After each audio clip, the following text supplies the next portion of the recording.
មុននឹងចាប់ផ្ដើមលាងឡានម៉ូតូសូមមើលវីដេអូនេះចប់សិនជាពិសេសបងប្អូនយើងដែលគាត់ថ្មីអញ្ចឹងរបៀបយើងលាយសាប៊ូគឺយើងចាក់ហ្វមចូលកំប៉ុងចំណុះប្រហែលជា200មីលីលីត្រ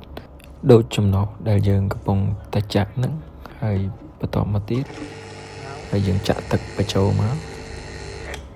ចាក់ទឹកប្រហែលជា600មីលីលីត្រអីបន្តមកទៀតយើងមូលគម្របកំប៉ុងហើយយើងក្លុកវា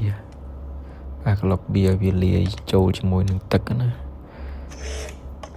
បាទបន្តមកទៀតយើងបាញ់បានធម្មតា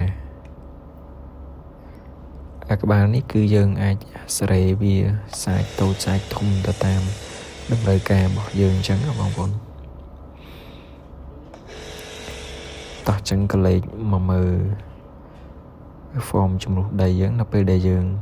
បាញ់ទៅវាធ្លាក់ហ្វមជំនួសដីវារាវអញ្ចឹងយើងទុកចោល10ទៅ15នាទីទៅយើងបាញ់